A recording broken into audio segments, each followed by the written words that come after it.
Welcome, folks. Welcome back to the channel.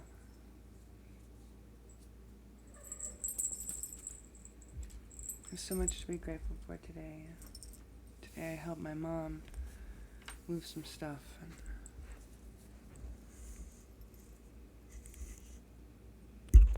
When death comes to take those that are closest to us, it takes a lot. Sometimes transition. We need others to help us. I'm gonna help my mom today and her gentleman friend deal with some of that. And in doing so, I was gifted knowledge. Some of these books will be shared throughout the streams, especially this pile. Knowledge, the Hermetic, ancient wisdom of the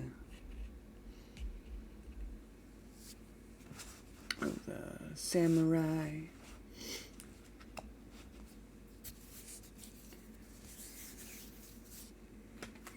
can learn the constellations now, astronomy. Go over herbs and natural supplements. Not that these videos will be much handy when the end of the world occurs. But, we're here now. If you want to learn, we're here.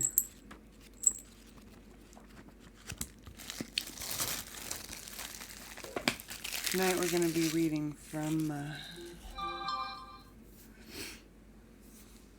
Kabbalah, the Hermetic beliefs, and the Bhagavad Gita again, as well as doing another reading from the Wild Unknown deck and the Wisdom of the Oracles.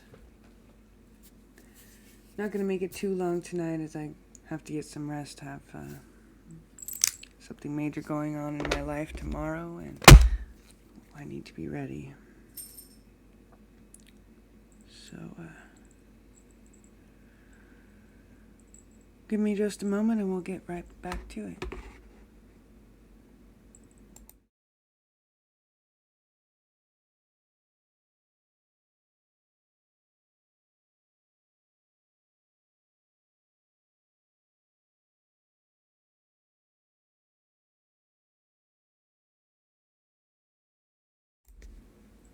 We're going to start off tonight with reading the Wisdom of the Oracle.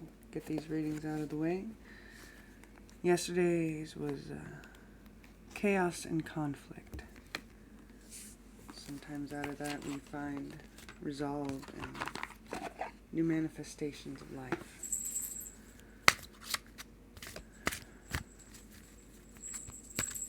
It's evening now. And this card is going to give us for tomorrow. Wrap up what today was. Give us a reading for tomorrow. Whatever day it is that you see this on, whatever time.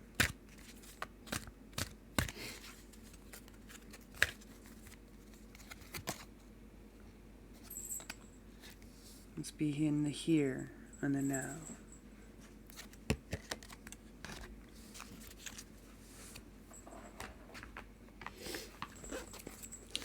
Yesterday's card was number 33. Today we're going backwards to 32.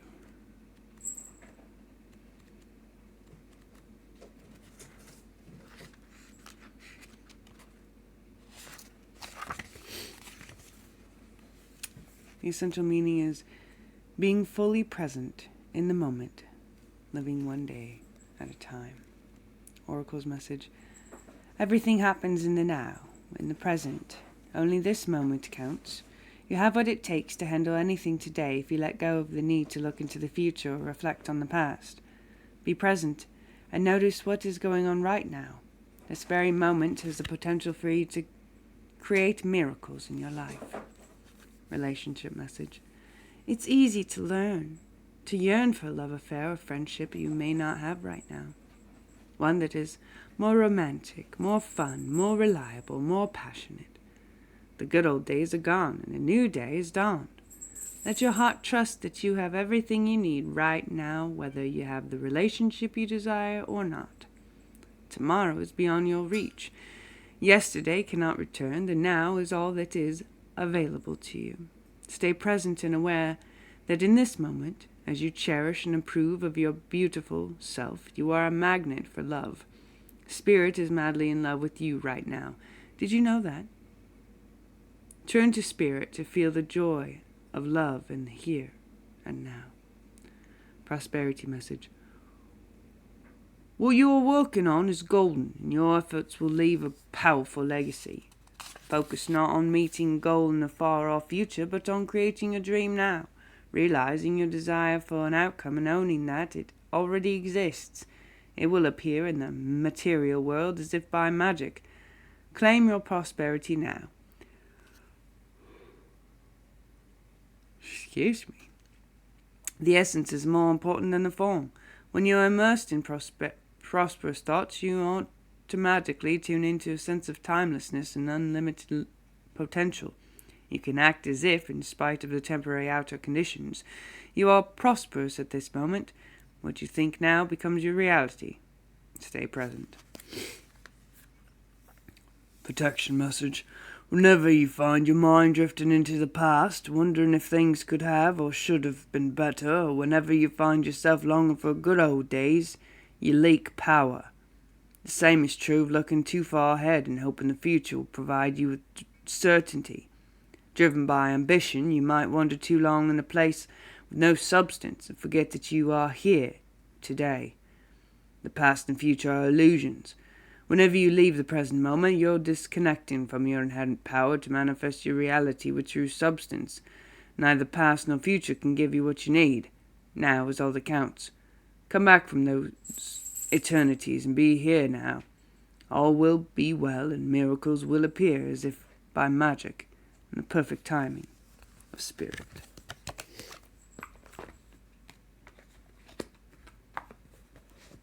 Like I said earlier, it doesn't matter if it's yesterday, today, tomorrow, Tuesday, Friday, 13th week of the year.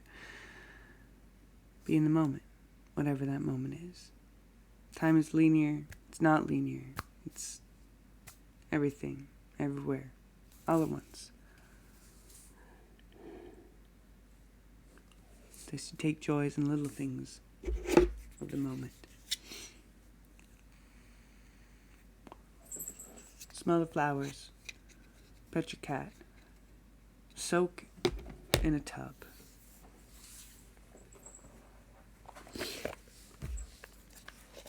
Yesterday was the Empress. Well, the last time we did a reading from these cards, it was Empress. Then we read another one today. See what it has to show us.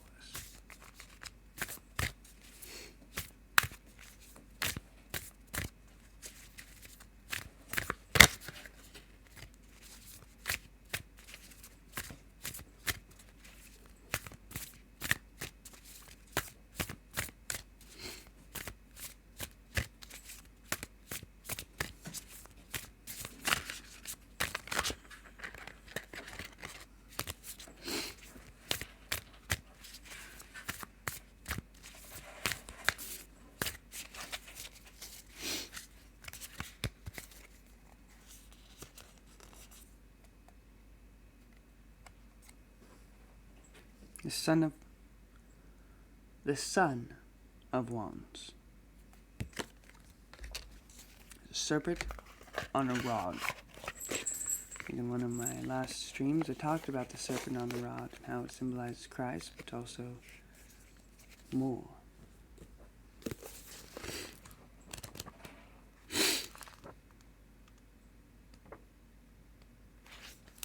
Forceful. Oh, that's Son of Swords. My bad. Charming and adventurous. The Son of Wands is a true charmer. He's handsome and adventurous and seems to say all the right things. Some call him the White Knight of the Tarot. But at some point, you may find he becomes hard to know. Trust your instinct with this one. Perfection is an illusion.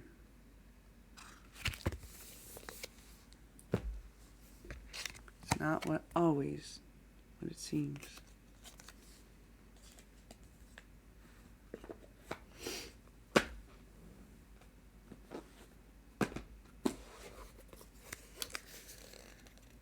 All right, let's get reading on the Bhagavad Gita.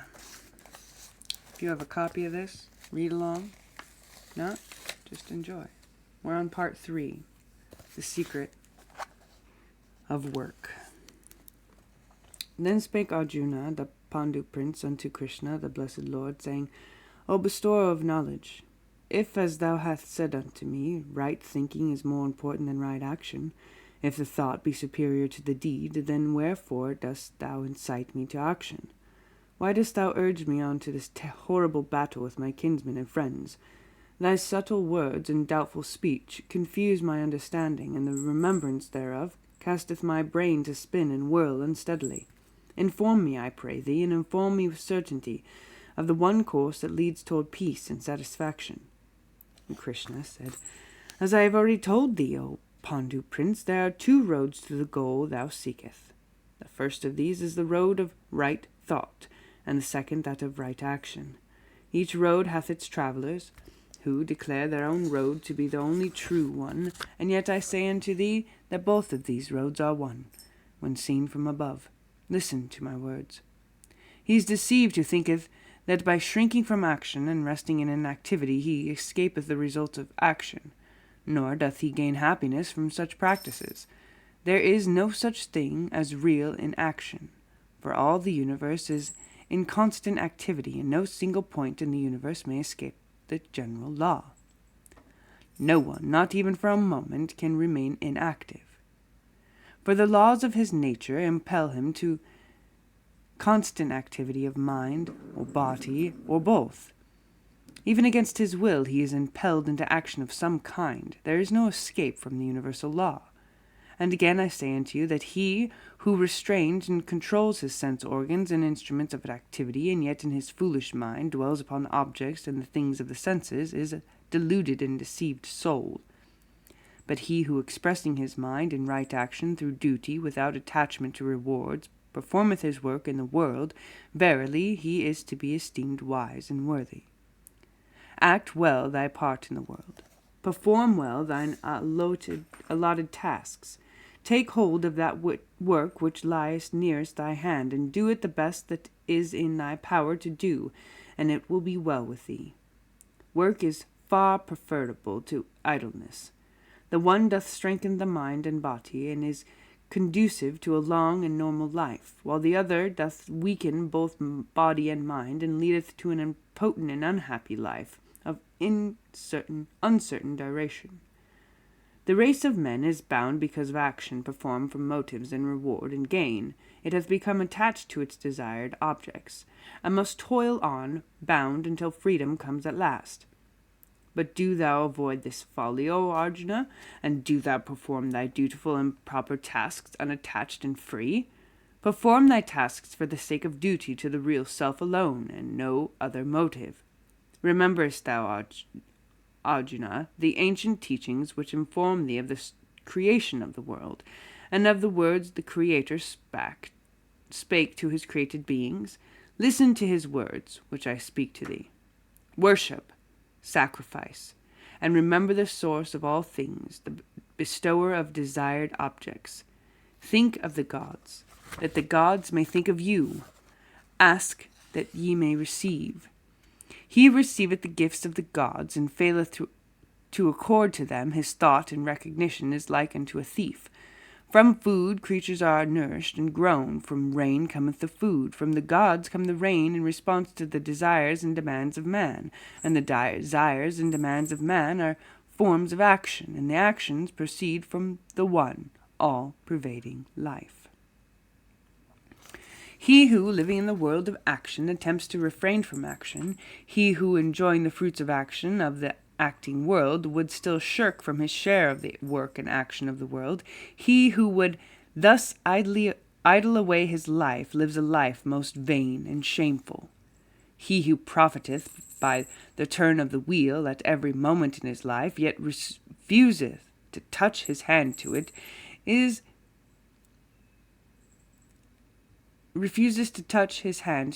to impart motion, is a shirker of tasks and a thief who takes, giving nothing in return.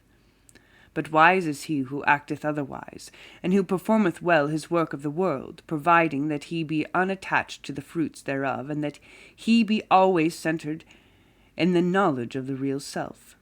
For such an one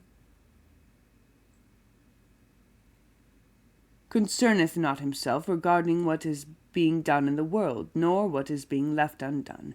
In all created things there is no one thing upon which he needs lean, or in which he need place dependence for his being. Partaking of all, and acting in all, according to the dictates of duty, he never depends upon any external thing. His trust and hope and knowledge are fixed upon the imperishable, the only sure dependence. Therefore such actions, springing from duty, free from attachment or dependence, leadeth one straight to the consciousness and plane of spirit. Rememberest thou not that Janaka and many others reached a stage of perfection by means of good works and right action? Thou shouldest take note of the universal practice of mankind, and act accordingly, for such universal practice must needs be the result of long experience and happiness. The wise in all times have taught the virtue of work and action. Thou mayest well follow the best of thy race. Considerest thou me, O Prince? Thou knowest that there is nothing in the universe of universes which I desire, or which is necessary for me to perform, nor is it possible for anything to be attained by me, which I have not already attained. And yet, O Pandu Prince, and yet I am in constant action and motion. I work without ceasing, and if I were not constantly in action, O Arjuna, would not men follow my example? Should I refrain from action, would these universes not fall into ruin and utter confusion and chaos reign? Remember, O Arjuna, that even as the undeveloped do labor and act through attachment and hope of reward, so should the developed and enlightened act and work for the common cause and universal law, and not from attachment to personal ends and objects. It is not wisdom to unsettle the minds of the undeveloped with these thoughts. Let them labor on, each doing the best that he can. But do thou and the other wise ones work in harmony with me, and endeavor to render all action attractive to them, and this is but done by the force of example. Place the responsibility for action upon the shoulders of him to whom it belongs, the One, and then doeth thy duty as a man should, with mind fixed on the real self, and without expectation of reward. The fool, in his conceit, saith, I do this, and I do that, but the wise look behind the personality for the cause and effect of action. Knowing the whole truth, thou shouldest beware of unsettling the minds of those not yet prepared to grasp it, as untimely teaching may drive from their work such as see only half-truths and become unsettled thereby. Kitties, what is up? It's like laying on my books. The kitties are laying on my books.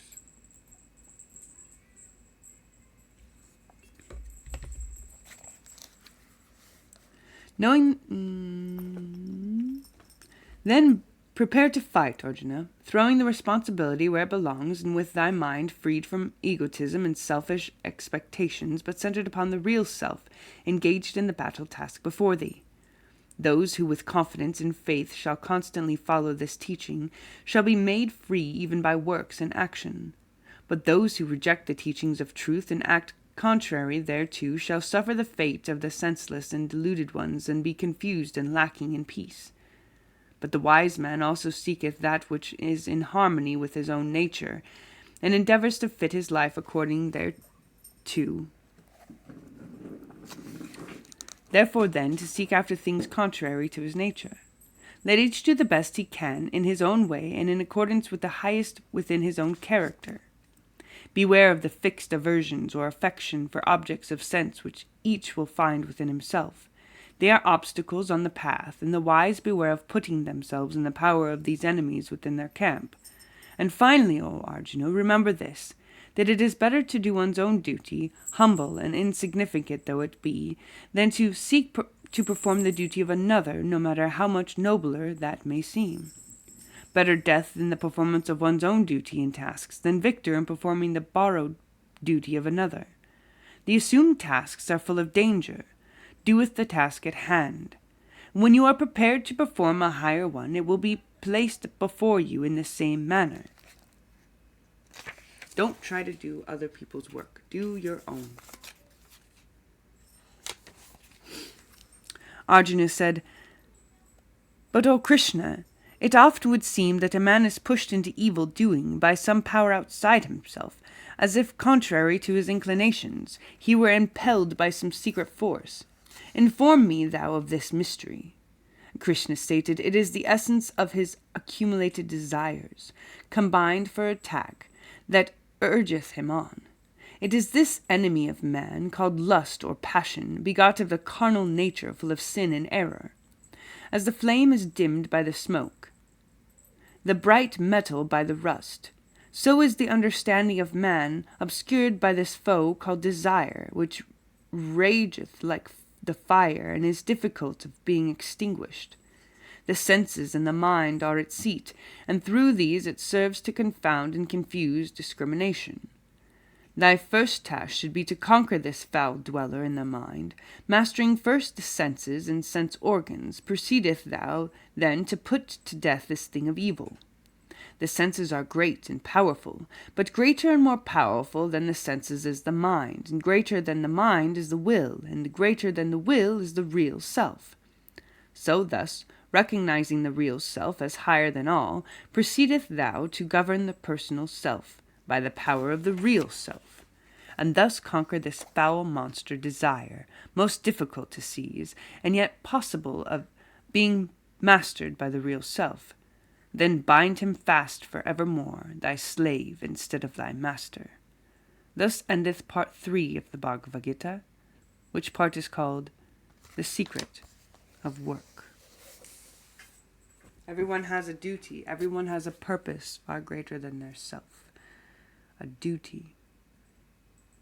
And to do our duty correctly, we must conquer the desire of the flesh that lives within us.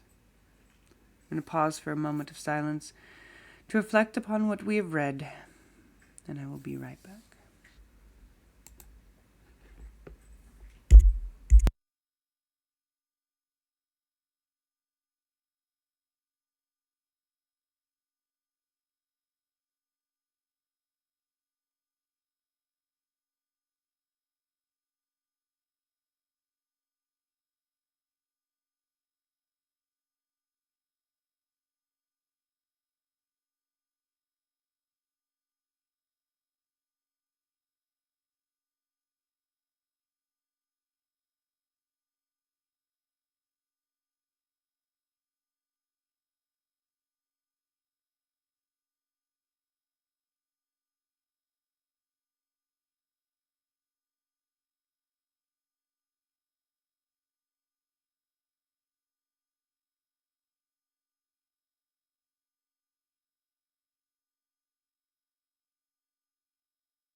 Now we are on to the Kabbalin, the Hermetic Philosophies, Chapter 5, The Mental Universe. I always forget to turn my mic on, and it's crazy because it's right here and it's so colorful.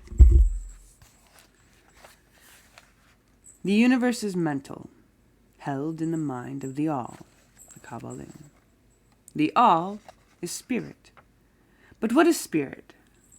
This question cannot be answered for the reason that its definition is practically that of the All, which cannot be explained or defined. Spirit is simply a name that men give to the highest conception of infinite living mind. It means the real essence. It means living mind, as much superior to life and mind as we know them, as the latter are superior to mechanical energy and matter. Spirit transcends our understanding, and we use the term merely that we may think or speak of the All. Hello. For the purpose of thought and understanding, we are justified in thinking of spirit as infinite, living mind, at the same time acknowledging that we cannot fully understand it. We must either do this or stop thinking of the matter at all. Let us now proceed to a consideration of the nature of the universe as a whole and in its parts. What is the universe? We have seen that there can be nothing outside of the all. Then is the universe the all? No, this cannot be, because the universe seems to be made up of many and is constantly changing, and in other ways it does not measure up to the ideas that we are compelled to accept regarding the all, as stated in our last lesson. The all is never changing, always consistent, and is one. There was nothing before, and there will be nothing after. Then if the universe be not the all, then it must be nothing. Such is the inevitable conclusion of the mind at first thought. But this will not satisfy the question, for we are sensible of the existence of the universe. Then if the universe is neither the all nor nothing, what can it be? Let us explain this question. If the universe exists at all, or seems to exist, it must proceed in some way from the all. It must be a creation of the all. But as something can never come from nothing, from what could the all have created it? Some philosophers have answered this question by saying the all created the universe from itself, that is, from the being and substance of the all. But this will not do, for the all cannot be subtracted from nor divided, as we have seen, and then again, if this be so, would not each particle in the universe be aware of its being the all? The all could not lose its knowledge of itself, nor actually become an atom or blind force or lowly living thing. Some men indeed realized that the all is indeed all, and also recognizing that they, the men, exist, having jumped to the conclusion that they and the all were identical, and they have filled the air with shouts of, "I am God," to the amusement of the multitude and the sorrow of sages. The claim of the crepuscule that "I am man" would be modest in comparison. But what indeed is the universe, if it is not the all? Not yet created by the all, having separated itself into fragments. What else can it be? Of what else can it be made? This is the great question. Let us examine it carefully. We find here that the principle of correspondence in Lesson 1 comes to our aid here, the old Hermetic axiom, as above, so below. As in heaven, on earth, as Christians would say. As above, so below may be pressed into service at this point.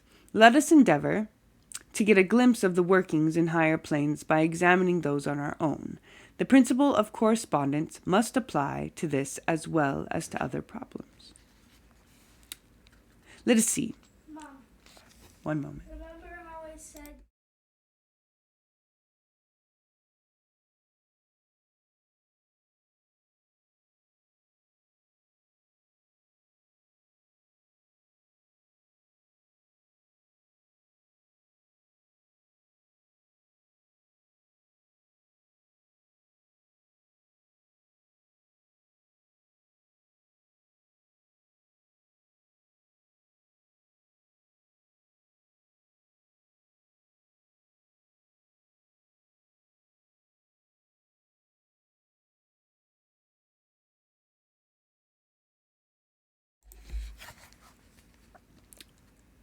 Let us see. On his own plane of being, how does man create? Well, first, he may create by making something out of outside materials. But this will not do, for there are no materials outside the all with which it may create. Well, then, secondly, man procreates or reproduces his kind by the process of begetting, which is self-multiplication accomplished by transferring a portion of his substance to his offspring. But this will not do, because the all cannot transfer or subtract a portion of itself, nor can it produce reproduce or multiply itself. In the first place, there would be a taking away, and in the second case, a multiplication or addition to the all, both thoughts being an absurdity. Is there no third way in which man creates? Yes, there is. He creates mentally. And in so doing, he uses no outside materials, nor does he reproduce himself, and yet his spirit pervades the mental creation. Following the principle of correspondence, we are justified in considering that the all creates the universe mentally. It's all in their head. In a manner akin to the process whereby man creates mental images. And here is where the report of reason tallies precisely with the report of the illumined, as shown by their teachings and writings. Such are the teaching of the wise men. Such was the teaching of Hermes, messenger to the all. The all can create in no other way exact mentally, without either using material, and there is none to use, or else reproducing itself, which is also impossible. There is no escape from this conclusion of the reason, which we have said agrees with the highest teachings of the illumined. Just as you, student, may create a universe of your own in your mentality, so does the all create universes in its own mentality. But your universe is the mental creation of a finite mind, whereas that of the all is the creation of an infinite mind. The two are similar in kind, but infinitely different in the degree. We shall examine more closely into the process of creation and manifestation as we proceed, but this is the point to fix in your minds at this stage. The universe, and all it contains, is a mental creation of the all. One more time. The universe, and all it contains, is a mental creation of the all. Verily indeed, all is mind. The all creates in its infinite mind countless universes, which exist for eons of time, and yet to the all, the creation, development, decline, and death of 1,000,000 universes is as the time of the twinkling of an eye. The infinite mind of the all is the womb of the universes. The principle of gender, in Lesson 1 and other lessons to follow, is manifested in all planes of life, material, mental, and spiritual. But as we have said before, gender does not mean sex. Sex is merely a material manifestation of gender. Gender means relating to generation or creation. And wherever anything is generated or created on any plane, the principle of gender must be manifested. And this is true even in the creation of the universe. The universe is. Now do not jump to conclusions that we are teaching that there is a male and female God or creator. That idea is merely a distortion of the ancient teachings on the subject. The true teaching is that the all, in itself, is above gender, as it is above every other law, including those of time and space. It is the law from which the laws proceed, and it is not subject to them. But when the all manifests on the plane of generation or creation, then it acts according to law and principle, for it is moving on a lower plane of being. And consequently, it manifests the principle of gender in its masculine and feminine aspects on the mental plane, of course. It can appear as male or female. This idea may seem startling to some of you who hear it for the first time, but you have all really passively accepted it in your everyday conceptions. You speak to the fatherhood of God and the motherhood of nature, of God, the divine Father, and the nature of the universal mother, and have thus instinctively acknowledged the principle of gender in the universe. Is this not so? But the Hermetic teaching does not imply a real duality. The all is one. The two aspects are merely aspects of the manifestation. The teaching is that the masculine principle, manifested by the all, stands in a way apart from the actual mental creation of the universe. It projects its will towards the feminine principle, which may be called nature, whereupon the latter begins the actual work of the evolution of the universe, from simple centers of activity onto man, and then on and on still higher, all according to the well-established and firmly enforced laws of nature. If you prefer the old figures of thought, you may think of the masculine principle as God the Father, and of the feminine principle as nature, the universal mother, from whose womb all things have been born. This is more than a mere poetic figure of speech. It is an idea of the actual process of the creation of the universe. But always remember that the all is but one, and that in its infinite mind the universe is generated, created, and exists. It may help you to get the proper idea if you will apply the law of correspondence to yourself and your own mind. You know that the part of you which you call I, in a sense, stands apart and witnesses the creation of mental images in your own mind.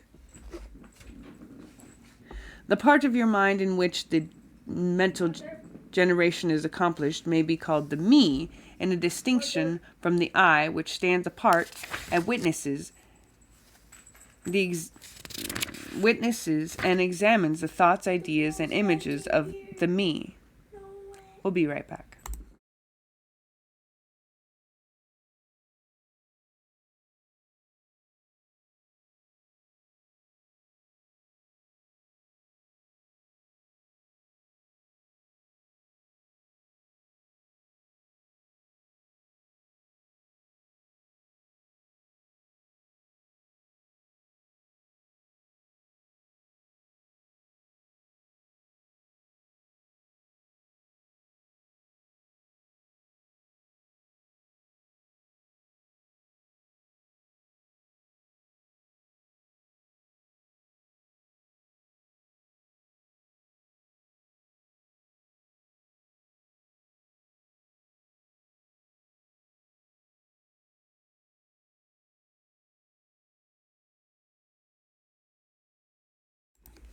And we're back.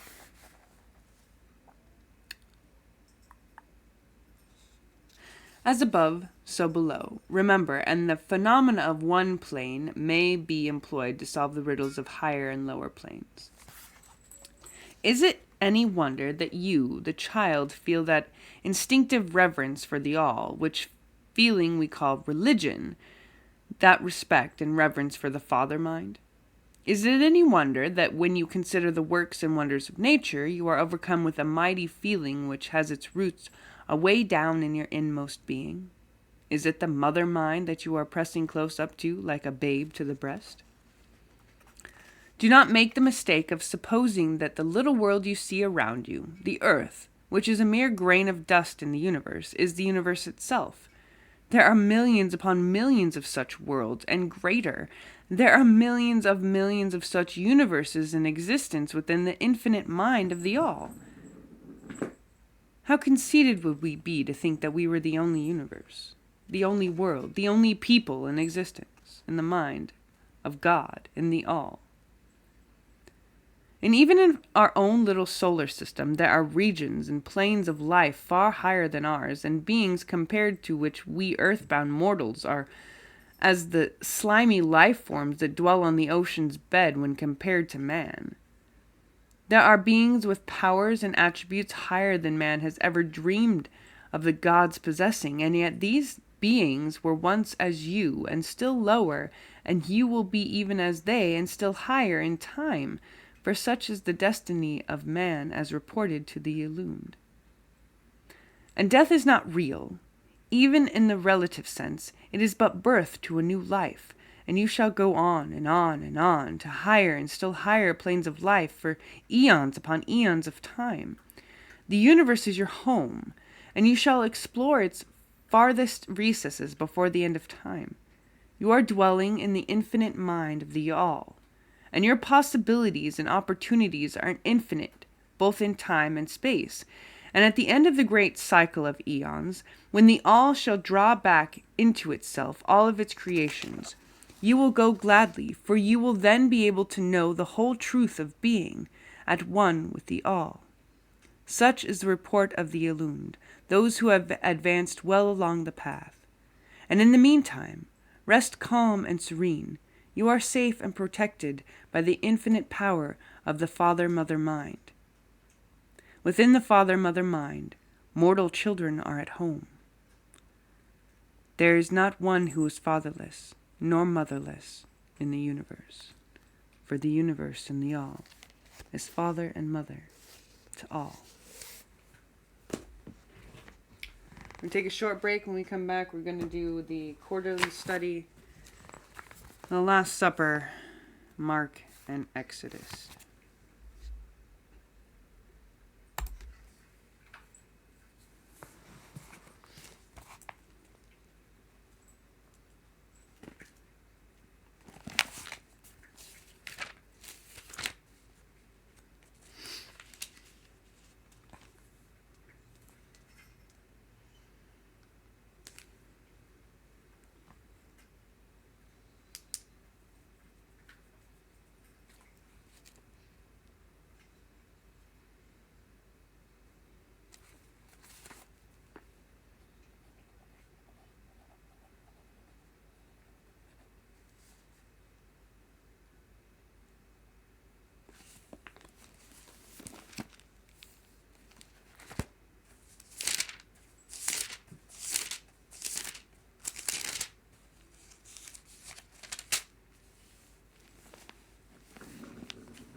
And we're back.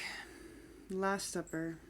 It says Mark 14, 22 and 31. We're going to read Exodus first. Exodus 24:8.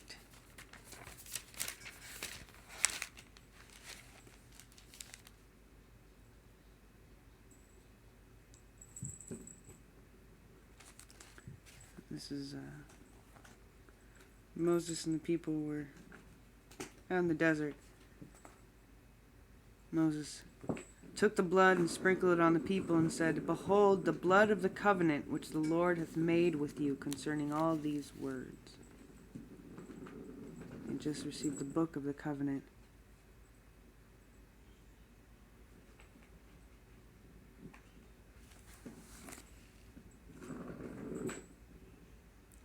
About to receive the 10 Commandments.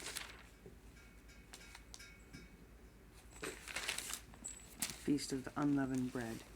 And in Mark 14, 22 through 31. And as they ate, Jesus took bread. This is the Feast of Unleavened Bread. And blessed and broke it, and gave it to them, and said, "Take, eat. This is my body."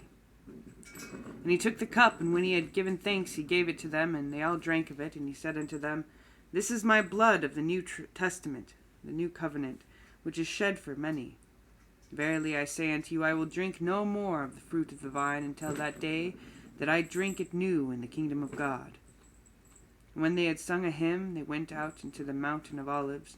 And Jesus said unto them, "All ye shall be offended because of me this night, for it is written, I will smite the shepherd, and the sheep shall be scattered. But after I have risen, I will go before you into Galilee." And Peter said unto him, "Although all shall be offended, yet will I not." Of course, Peter was very prideful. And Jesus said unto them, "Verily I say unto thee, that this day, even in this night, before the cock crows twice, thou shalt deny me thrice." And Peter spoke the more vehemently, "If I should die with thee, I will not deny thee in any way." "Likewise also," said they all. But we know that Peter did deny him. 3 times he he denied Jesus. And yet Peter is known to be one of the founders of his church. So those two scriptures, what's great significance to the Christian faith is found in these accounts. It was both for the Jewish faith and the Christian faith. It was a covenant. Mark 14:12 notes that this is the first day of the unleavened bread, when the Passover lamb was sacrificed. The meal was on Thursday evening. At the Last Supper, Jesus institutes a new memorial service. It is transitioned from the Jewish Passover celebration and is directly linked to Israel's leaving Egypt and becoming God's covenant people at Sinai. In the sealing of the covenant, in Exodus 24:8, Moses sprinkles the people with the blood of the sacrifices and said, "Behold the blood of the covenant that the Lord has made with you in accordance with all these words." It is striking that in the Lord's Supper, which Jesus institutes here, no use is made of the lamb of the Passover meal. That's because Jesus is the Lamb of God. We compare the scripture with John 1:29. And the bread of the Lord's Supper represents his body. The new covenant, comparing with Jeremiah 31 through 34, is sealed with the blood of Jesus, and the cup represents this. He says, "This is my blood of the covenant, which is poured out for many." Mark 14:24. Then amid all this, Jesus proceeds that his disciples will all abandon him. He cites Zechariah 13:7, which speaks of the sword striking the shepherd and the sheep being scattered. Jesus is the shepherd, and his disciples are the sheep. It is a stark and depressing message, but Jesus adds a word of hope, repeating the prediction of his resurrection. But he adds that he will go before the disciples to Galilee. That prediction will be referred to by the young man in Jesus' tomb in Mark 16:7, and thus it carries special weight here. But all this is too hard for the disciples to accept, especially Peter, who argues that everyone else may fall away, but he will not. However, Jesus continues with the solemn language and predicts that Peter will deny him 3 times before the rooster crows twice. The prediction will play a crucial role in the scene of Jesus' trial and Peter's denial, so it also plays a crucial role here. What can we learn from whatever times you promised God that you would or would not do something and ended up doing or not doing it anyway? How many times have we been like, "Okay, God, if you get me out of this, I won't screw up it again"? How many times have we been like, "Oh God, I'll quit smoking if you just do this for me"?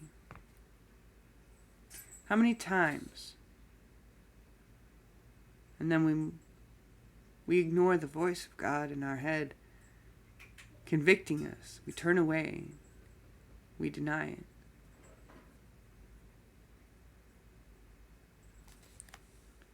We make a promise. God doesn't break his promises with us. Why should we break our promises with him? God promises to protect us and to guide us, and he does. With everything. From the stars in the sky to the plants on the earth. Everything is connected. As I learned today even. And even these gifts of knowledge and books that I received. From the plants to the stars. To the stars. From the plants to the stars. It's all connected.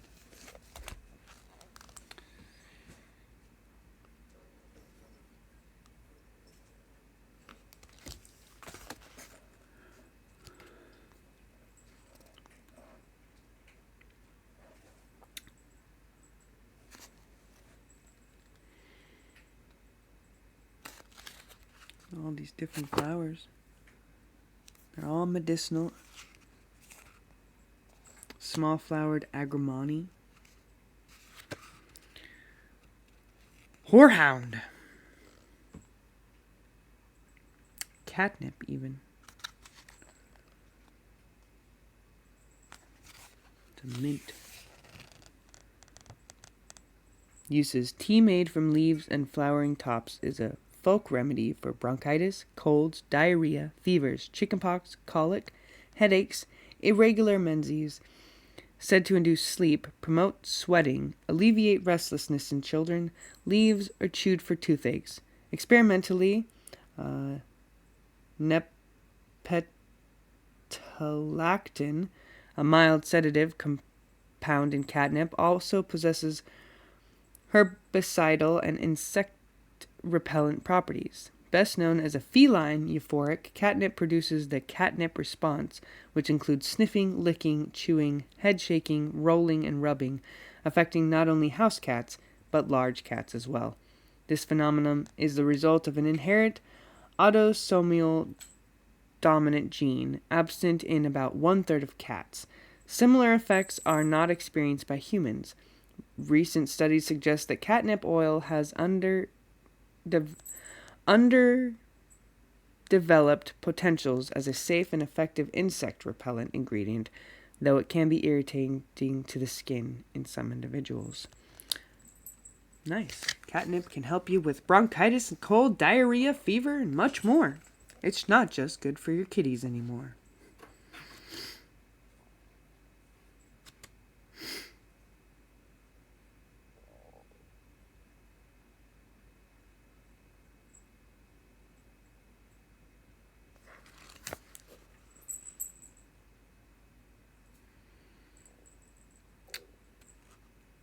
Blueberries. Blueberries are good for colic, labor pains, and as a tonic after miscarriages.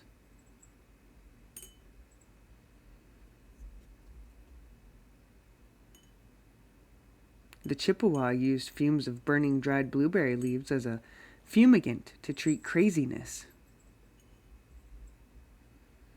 Their leaves can be used to treat diarrhea and gargle for sore throats. And many Native American groups collected this and other species of wild blueberries, dried them, and used as food, often stored for winter use. Not just good for eating anymore.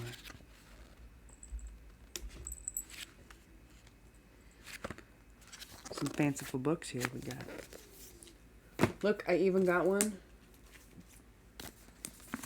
on mushrooms. National Audubon Society Field Guide to Mushrooms. No, not the psychedelic kind. I love the smell of good books. Coker's Amanitia. And there's even pictures! There's pictures.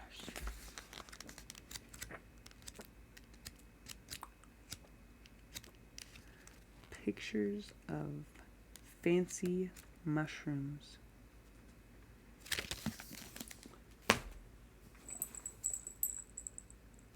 My kitties like to get into anything and everything. We're almost at the hour mark. I am going to have to let you guys go. My tummy is a little rumbly and we need to get that taken care of. It's a natural bodily function. Don't be ashamed. I'm not ashamed. It happens. Anyway, have a good evening. Don't forget to like and subscribe. I'm always here. Twitch and Discord. Check me out. This is the way. Peace be with you.